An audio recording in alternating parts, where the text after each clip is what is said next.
Okay, let's try this one more time. Let me pull this up, see what's going on.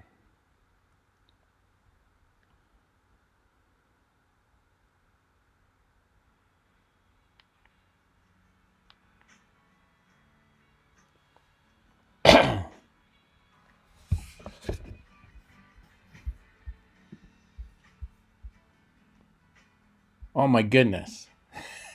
Thank you guys. I was panicked. I'm seeing the 5-5 in the chat. All right. I had gone completely offline to try to fix this. I don't know what went wrong, but hey, I was in such good mood. Why not try to ruin it there, devil, you know? But yeah, we're good. All right. So we're talking about Joseph of Arimathea today and, all the myths that surround him. And I just thought it would be a fun little study. So with that, I just take care of some business today. I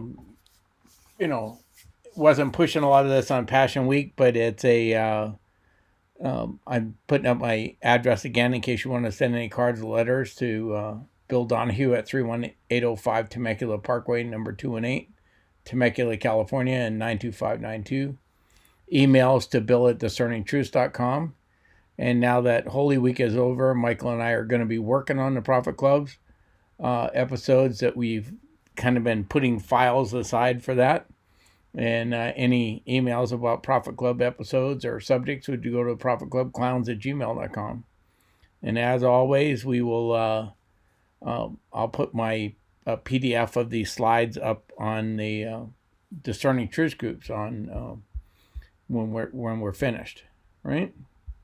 And why do I not see? Oh, there it is. I thought Arimathea just went away. My whole slideshow. It was going to get better by the minute. So I'm back on my regular schedule, Monday, Wednesday, and Friday at noon Pacific time. Beyond Tuesday with Neo this next week. So back in regular mode. Monday and Wednesday will be Isaiah, and then Friday we'll do something different. I haven't totally settled on next Friday whether I can look at what subject we're going to deal with, but it'll be something out of the ordinary. That's all I try to do is make sure it's not something you're going to hear at church on Sunday. And then, like I said, I start my day every day with Michael Beatty. All but Saturday, 5:30 a.m. Pacific time. There's great studies he's doing in First Thessalonians right now. We just finished Samuel. Morning worship and a little bit of word get you on your way. And I don't think Neo has her new computer yet. I just seen that in the chat, but we will deal with it either a video call or if she doesn't have her new computer up. And then Michael on Sunday has his lovely wife Linda join him, and they do a couple study. So that's our introductory. And then with that, I'm going to jump right into the study here.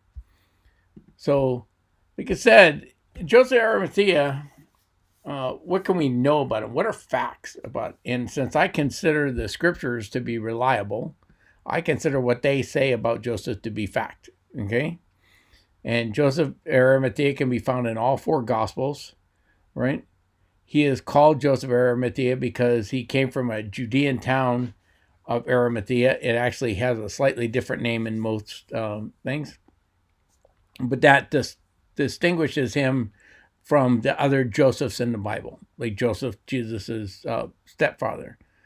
We know that Joseph was part of the Sanhedrin, or the Jerusalem Council, and you see that in Luke 23:50.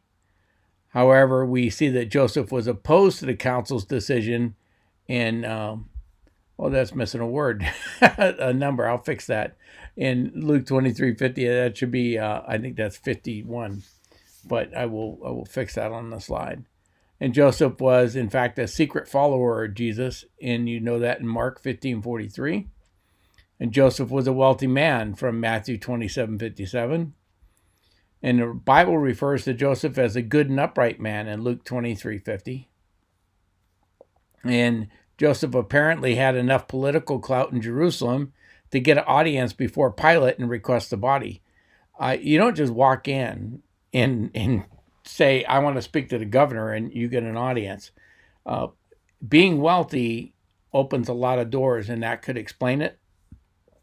But it also indicates some level of political clout for him to be able to just do that. And then Joseph and Nicodemus put Jesus in his tomb. You see that in John 19:39-42. And then Joseph and Nicodemus placed in Jesus' tomb, it's about 75 pounds of myrrh. Now, myrrh and aloes. This gets a little hard because it's reported in the Bible in Roman weight of 100 pounds. And the Roman weight is slightly different than the modern weight. So you'll see estimates today of 65 to 75 pounds in U.S. weight. I don't know why there's a discrepancy of 10 pounds. It mathematically figures out the 75 pounds to me, so I'm not sure where that other figure came from. And but this is a phenomenally expensive compound for those burial myths, and I can't get an exact number, but I mean we're talking their estimates from $100,000 to $200,000 in today's money for just that. Then they go out and buy more myrrhs and aloes, more burial spices, and the women prepare it after the Sabbath, and they put more in there. This is just an astounding amount of burial spice, something that you would only ever see in like an emperor of Rome being buried. And it was placed in the tomb of Jesus. And the fact that Joseph had access to that amount of myrrh and aloes on the day Jesus is being crucified indicates, one, a lot of liquid wealth, liquid capital that he could spend, and also just a willingness to pour it out on Jesus in just a phenomenal amount of money and honor to Jesus. And then you have legends of Joseph of Arimathea, not in Scripture, may or may not be true, but there's these are some of the legends that have arisen around Joseph of Arimathea, that he was the first person to bring Christianity to Britain, having been sent with other disciples by St. Philip. Okay, this is one legend. He built Britain's first church. Some say it was a first church building where people weren't meeting in homes, and that Joseph and Jesus actually built this building as a home for them to live in when Joseph was in doing business for the Roman Empire in Britain. This is legends. Okay, see what I highlighted here? Just legends, and we'll look at some of these legends in a minute and see if there's any credibility. That he is Mary's uncle, and thus he would be Jesus's great uncle. Okay, that he was a merchant who visited England to buy Cornish tin. Okay, this is the southeast section of Great Britain. And he took Jesus with him to England when Jesus was a teenager. Local legends say that among the places they visited were St. Just and Roseland and St. Michael's Mount, different places you can visit today in Britain, and that they claim that they were visited by Jesus himself. He brought to England 2 vials containing the blood and sweat of Jesus, or 2 vials containing sweet Jesus. So, it's the sweat of Jesus. No, the sweat of Jesus. And he brought the Holy Grail, that supposedly the cup that Jesus drank at the Last Supper, and hid it in a well at Glastonbury, now called the Chalice Well. These are all legends associated with Joseph of Arimathea. And I wanted to take a minute, today to just say, is there any validity to any of these myths and legends that arose around him? Or is this like many other things where people are great at storytelling? Now, the first thing was Joseph a Roman official involved in tin mining in Britain? Okay. Now, Joseph of Arimathea may have been an official with the Roman government based on a translation by Jerome in the late 300s. Jerome did the Vulgate, the Latin Vulgate. Okay. And he translated the Greek words, and I'm not going to even pronounce it, estumen buletes. I wouldn't even know how to pronounce those. And they might be translated as noble senator. But Jerome chose nobilisticor, and that title is used of other Roman officials. And based on Jerome's use of those Latin words and other claimed evidence that's even more speculative, some people have claimed that Joseph was the minister of tin mining in Rome. Okay, I don't know if you watched that jump. Okay, he the title may imply that he was some official, but now you've made him the minister of tin mining in Britain, and where that jump happens is a little hard to figure out. And then since tin mining operations were done in Britain, that explains the supposed connection to Britain. In the Traditions of Glastonbury by Raymond Cap, he claims to cite, oh, that's not, shouldn't be TOO. He claims to cite evidence that Joseph was an international merchant involved in the tin trade in the British Isles. A little different than the minister of tin mining, but similar.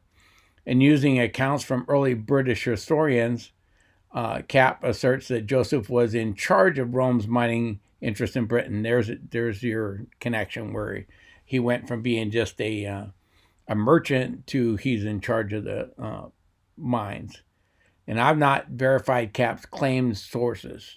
Okay, and to do this, what's involved and what I've done with some other subjects is you read a book, you look at his footnotes or endnotes, then you go find those books that he's referring to, read them, look for their endnotes and footnotes, and then trace it back until you get to a primary source. And I haven't done it with Cap's work, so I'm just telling you, I'm just relating what he says. And Stephen Collins, in his book, The Lost 10 Tribes of Israel, Lost 10 Tribes of Israel Found, makes a speculative case for Joseph acting as a sort of father figure or mentor for Jesus between the ages of 12 and 30. You don't hear about Joseph Mary's husband after Jesus is 12.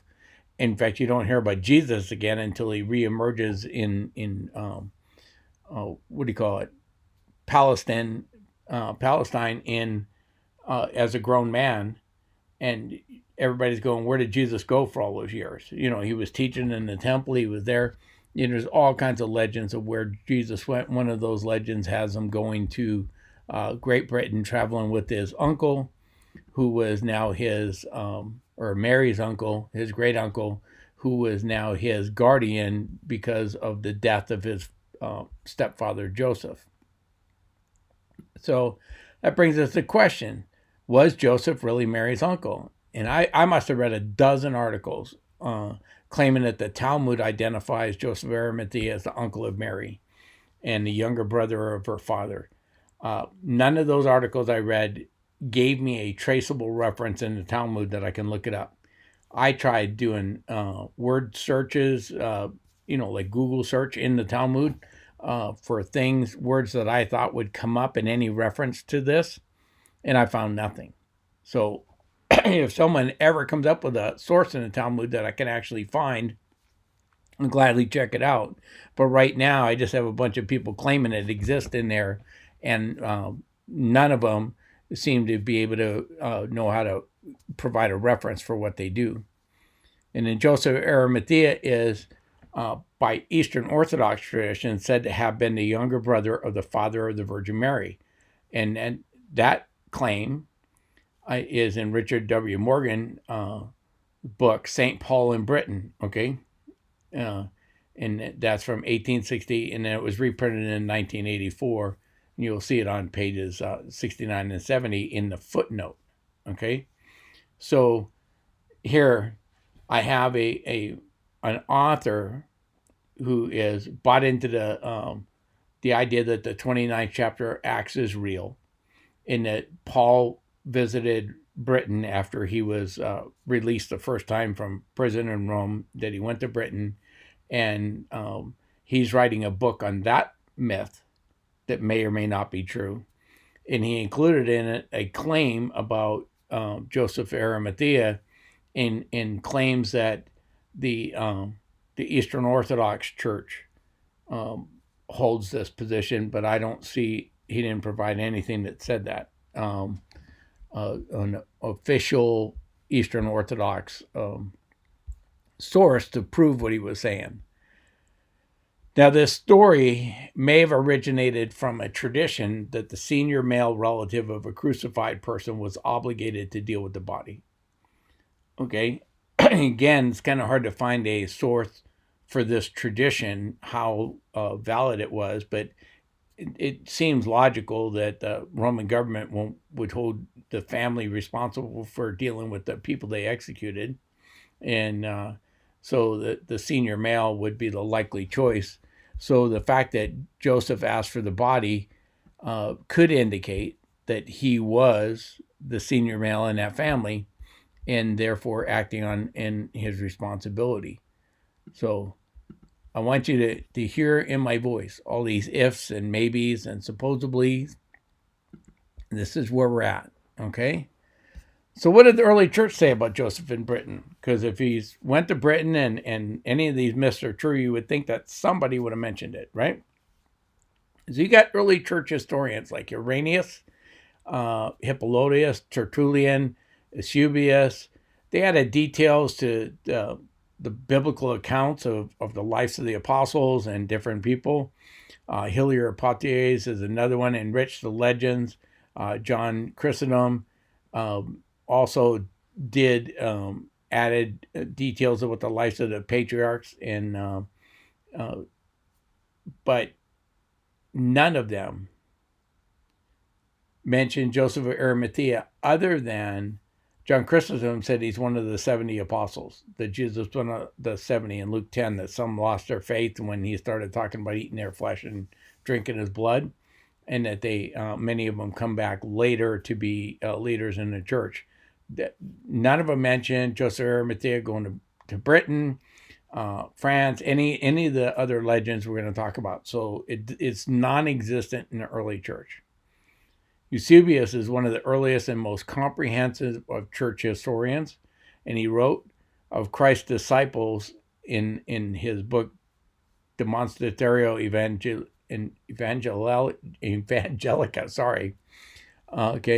saying that some have crossed the ocean and reached the Isles of Britain.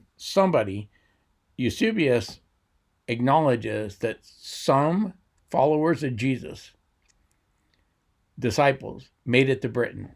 Are these direct disciples like the 12 apostles, or are they people that followed Christ 100 years later and went to Britain? It's not a clear reference. St. Hilary of Poitiers also wrote that the apostles had built churches and that the gospel had passed into Britain. Okay, but you're now hundreds of years later going back. There's a writing, there's a lot of pseudepigrapha, people that write things and put somebody else's name on it. And there's a writing known as Pseudo-Hippolytus, and it includes a list of 70 disciples which Jesus sent forth in Luke 10, one of which is Aristobulus in Romans 16:10, and he calls him the Bishop of Britain.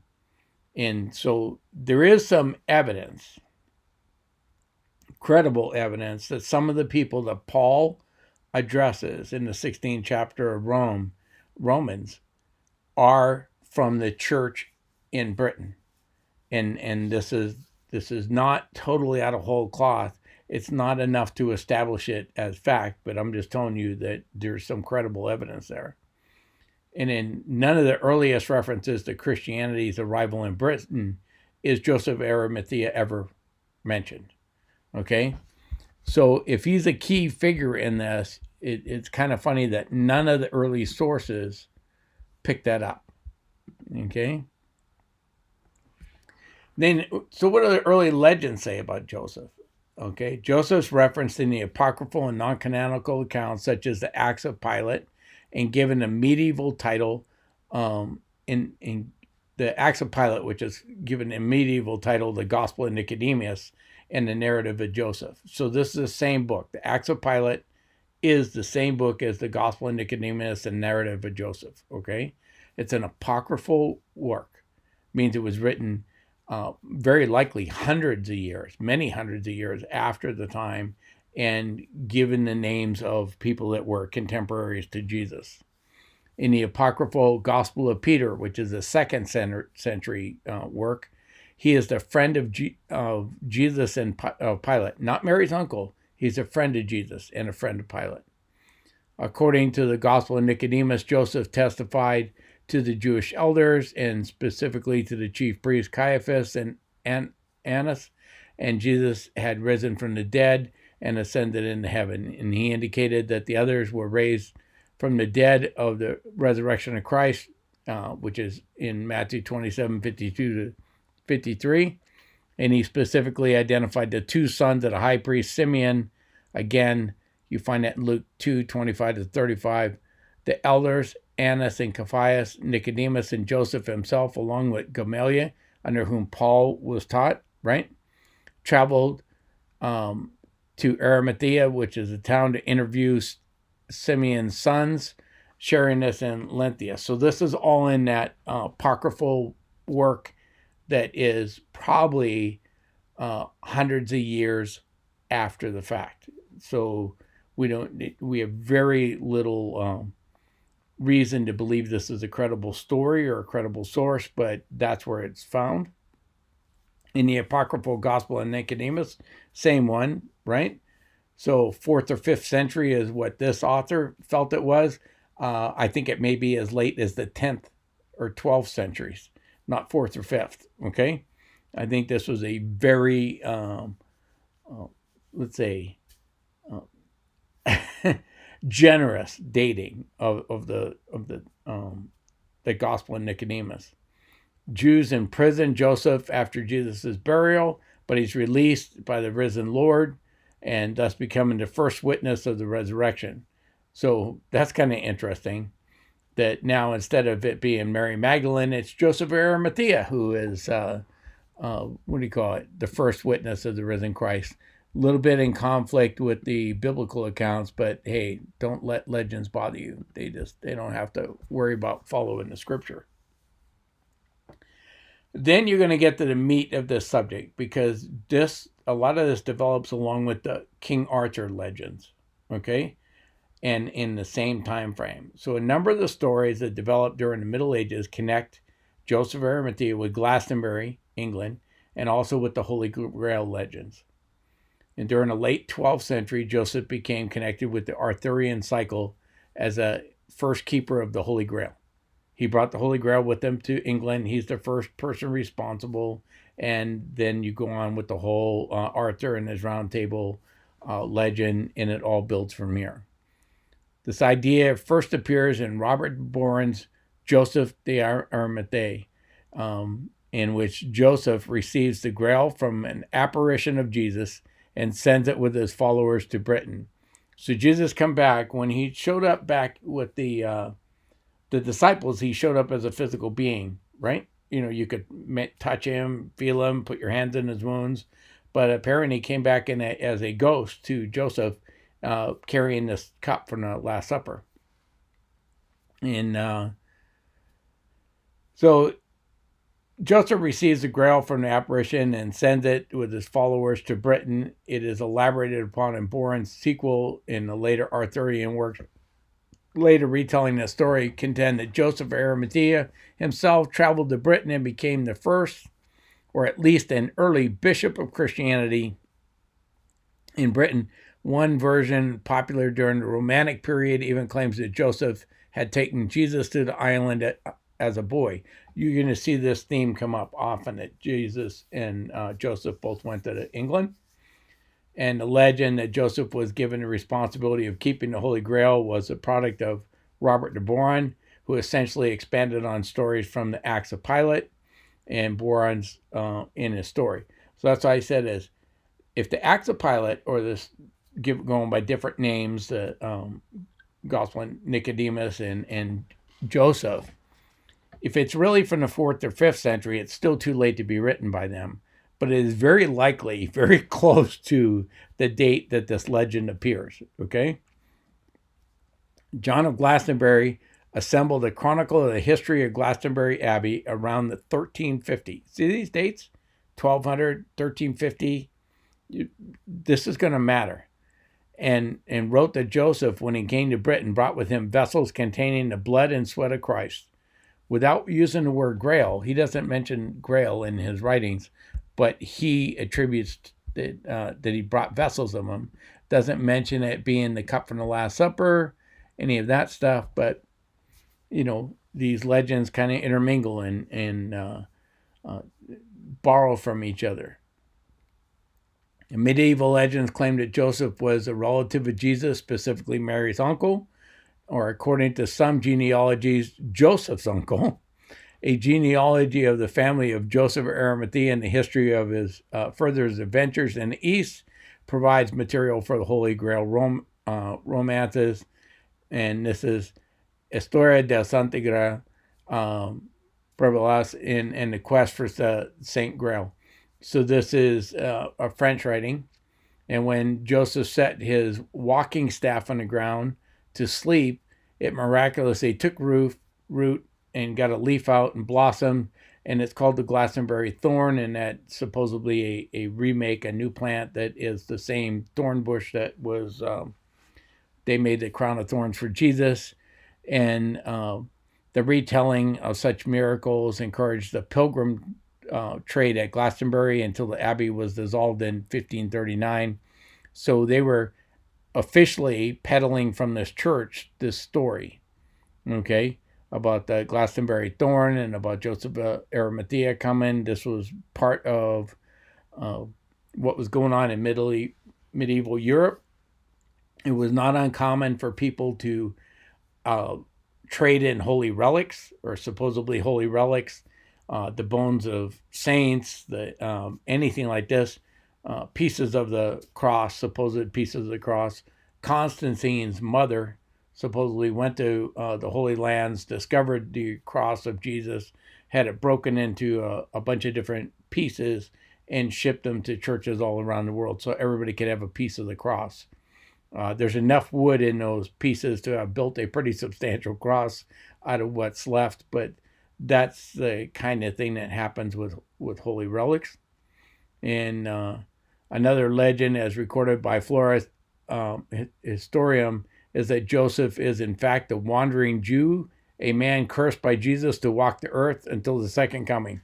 Okay, so now he was his uncle, he was his friend, and now he was cursed by him. So you pick which thread you want to follow in this legend, but no matter which one you like, there's a path for you to follow. And some of the stories say that Joseph was also a soldier of Pilate and was given the Holy Grail, the cup that Jesus used at the Last Supper. And after the resurrection, Joseph was thrown in a dungeon where Jesus appeared to him and gave him the Grail, which he lost after the crucifixion when Vespasian's army sacked Jerusalem and it fell. That's 70 AD. Joseph was released from prison along with his sister Ineguus and her husband Hebron or Bron, and the trio went into exile with a group of other fellow travelers. Okay, so if you're not paying attention there, they just did a 40-year advance in history, right? So the fact that the details don't line up may be your first hint that it's legend and myth rather than reality. But we'll take a look here. According to legend, Joseph of Arimathea not only came to Britain to visit, but he eventually settled at Glastonbury and was gifted land by King Arvigas. Now that's the Arthurian legend king, right? In a local tradition, it says that Joseph buried the cup of the Last Supper in the spring in Glastonbury, hence the water has a red color to it. And if you visit Glastonbury today, you can visit the chalice well and the gardens and taste the water for yourself. Okay. Other historical sources report that Joseph went to on a preaching mission to Gaul, that would be France, with the Apostle Philip and Mary Magdalene and Lazarus and others, sometimes between AD 37 and 63. In the previous slide, he was still in prison until after the sacking of Jerusalem in 70 AD, but don't worry about it. And then at Marseille, Lazarus and Mary parted company with the main group and continued on further up north. When Joseph's party reached English Channel, Philip sent Joseph with 12 disciples to the furnace quarter of the Roman Empire and the island of Britain's legend has it that Joseph sailed around the Land's End to the southern tip of England with the intent of catching up with his old business acquaintances in the lead and tin mines, and they ran aground in Glastonbury marshes. Okay? So, like I said, I'm hoping that you're catching the inconsistency in these legends and in the conflicting facts. And I'll deal with some of them that have some credibility and other ones that do not in just a second.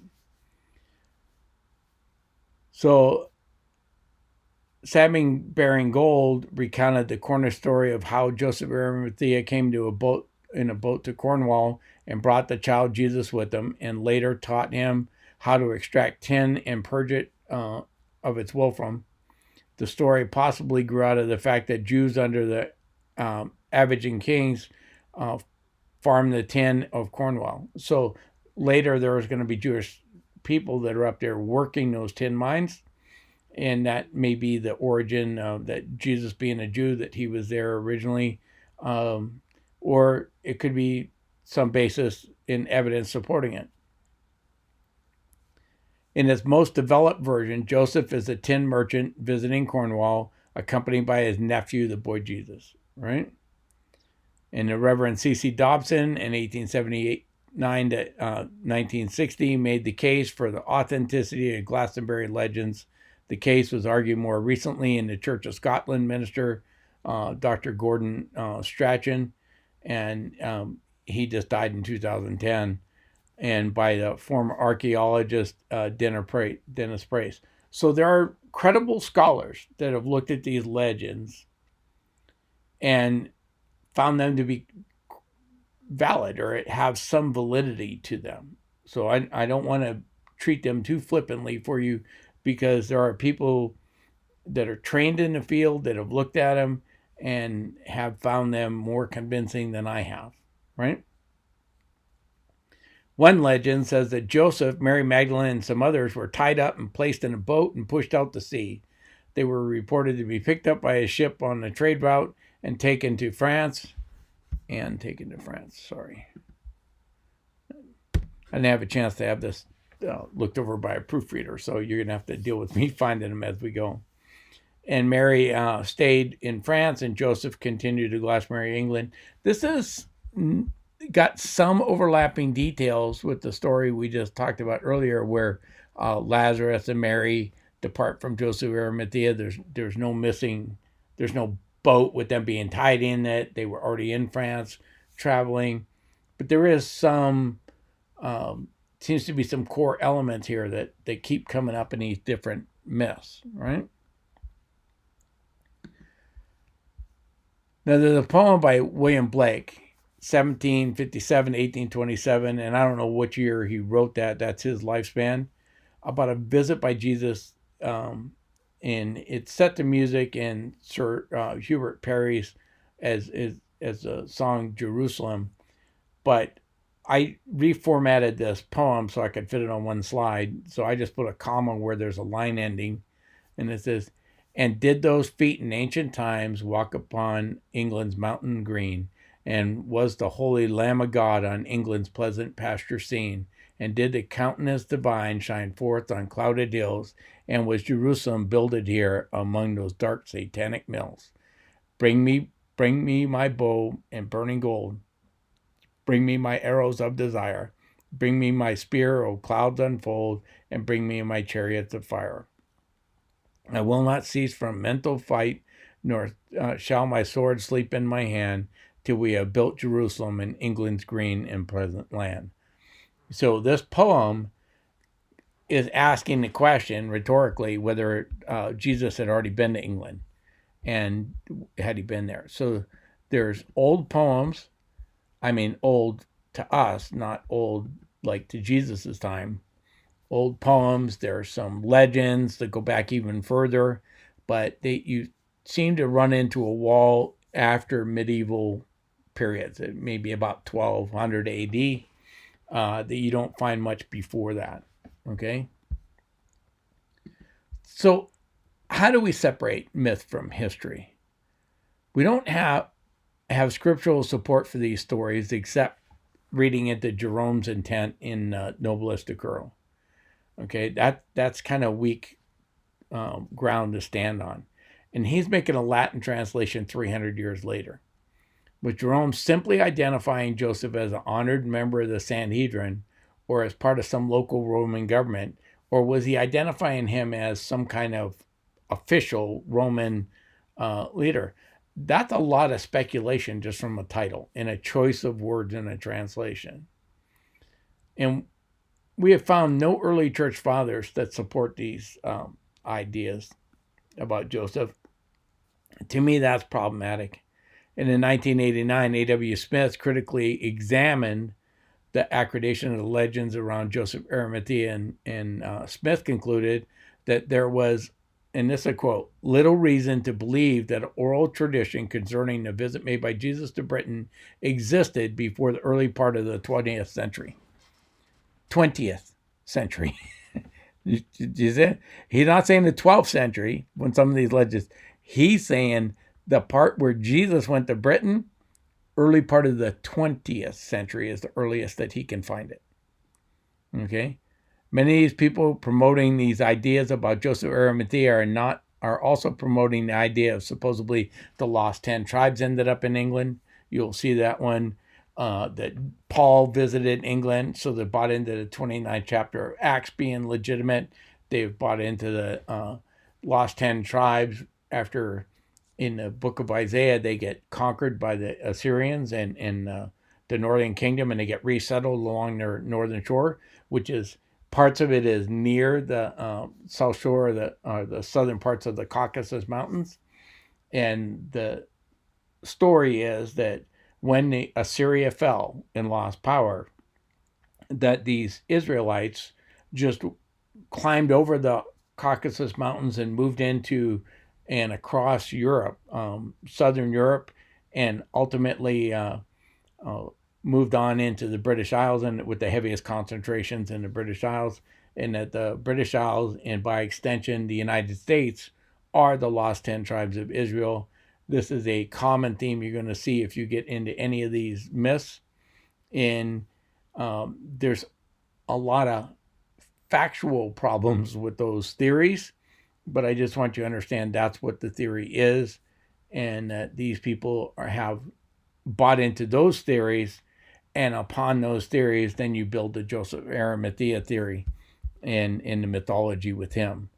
And this is another indication that it's really myth and not history.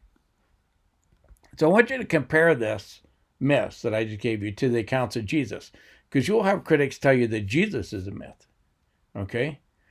The records we have of Jesus are very near contemporaneous to him. There's reasons to believe that Paul's earliest writings may be as early as 15 years after the resurrection. Okay? That the Gospels are probably in that some of the early Gospels, like Mark, may be earlier than that, closer to the resurrection than even 15, maybe within a half dozen years of the resurrection. And that you get back in here. These are contemporary sources. We have friendly sources like the Gospels and the writings of Paul in Scripture supporting the claims about Jesus. We also have contemporaneous sources dated shortly after Jesus that are both hostile to the claims of Christianity. I mean, they're hostile to Christianity. They're called hostile sources because they're not advocating that Jesus was the Messiah, but they verify certain aspects of his life, death, and reports of his resurrection. They don't say he was resurrected, but they say that he was preached raised. And these are hostile sources. So now you have friendly sources, hostile sources. They're close to the time of the event, right? They're consistent in what they do, what they present. The Joseph of Arimathea myths may have almost no scriptural support. They have no support in early church fathers, right? They have minimal support in apocryphal sources, which means doubtful authenticity. And the myths seem to first appear in the medieval period. You're talking more than 1,000 years after the fact. And then myths tend to expand over time. And to give you a comparison, Jesus was preached to be God in human flesh at the time, shortly after his ministry, after the resurrection, and is preached by Paul to be that, is preached in the Gospels to be that. In comparison, Buddha isn't deified for 600 years after he died. Okay, it took 600 years for that myth about Buddha to develop to where he is seen as a divine person. Jesus, it's immediate. Okay, the myths about Joseph of Arimathea appear to be 1,000 to 1,200 years after the fact. Okay, with no intermediary conditions. And you go, okay, that's ways that I can tell the difference between history and myth. And now, before you're ready to just totally toss out this as just complete nonsense, there is some things supporting some of the facts. Okay?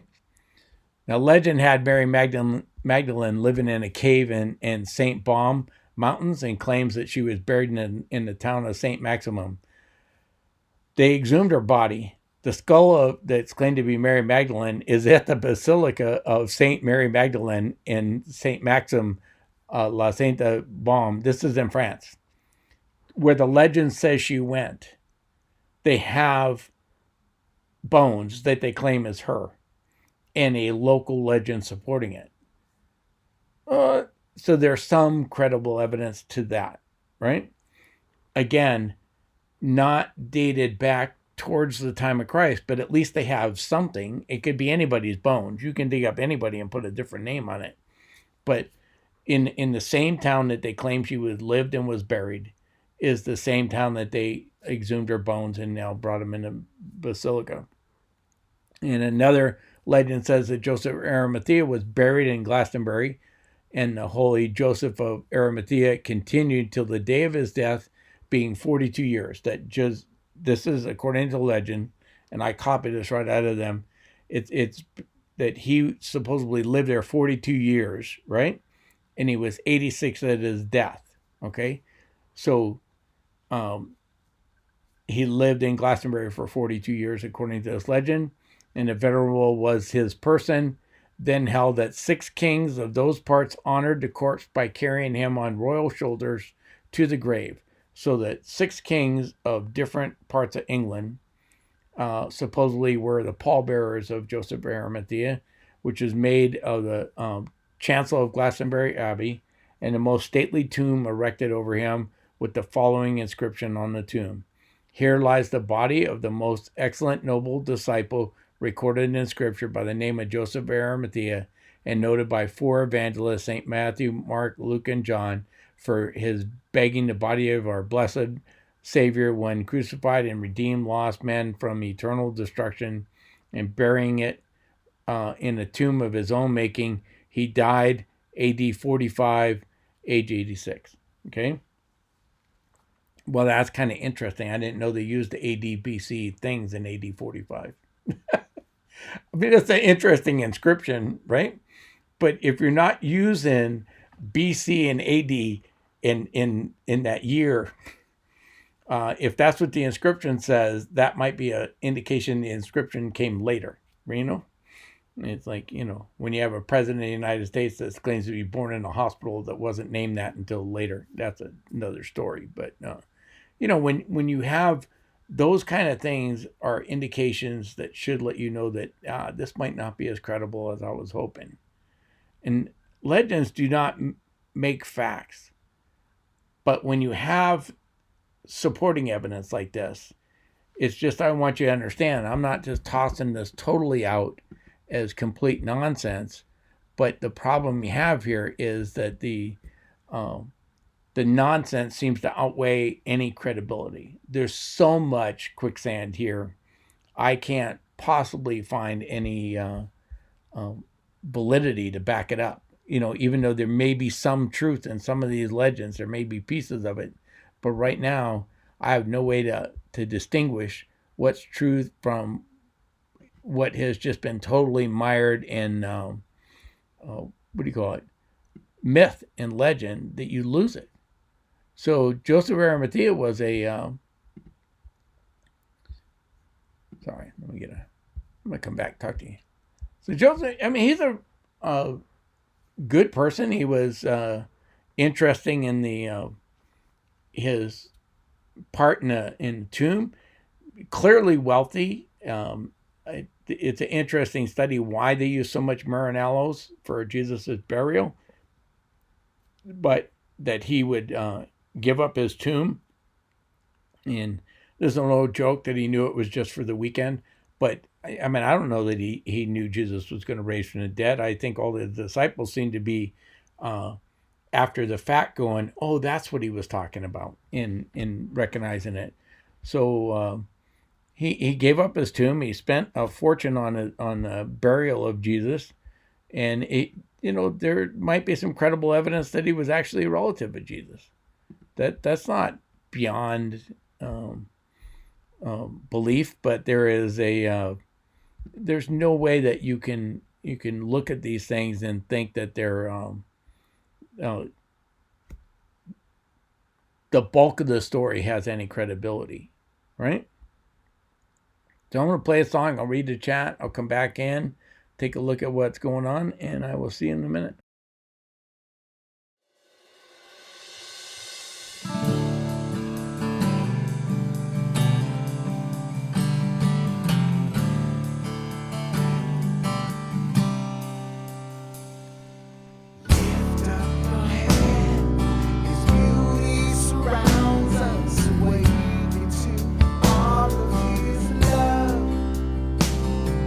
It's time to let go of every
All right, welcome back.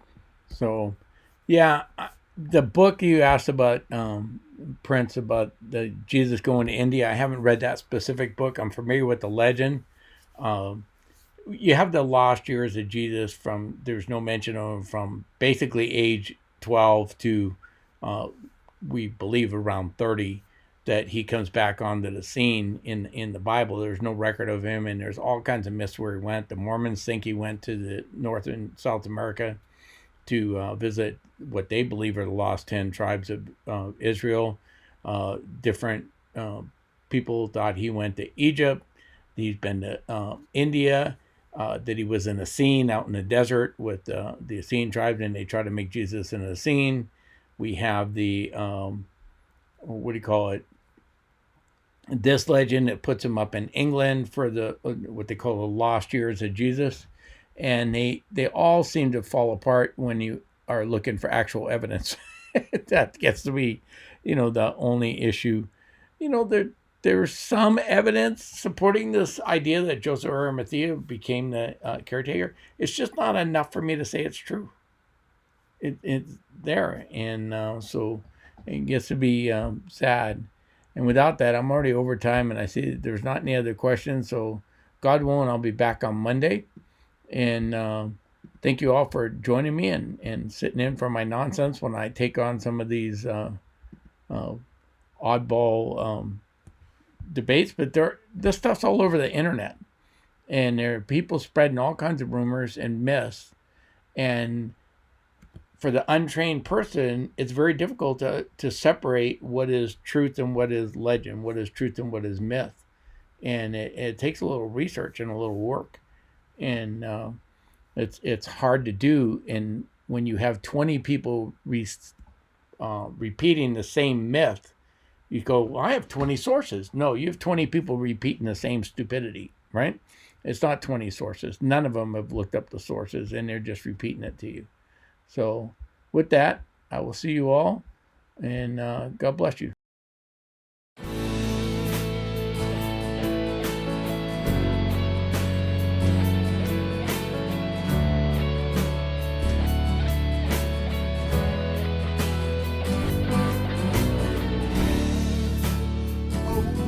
Your worries and troubles, fear is not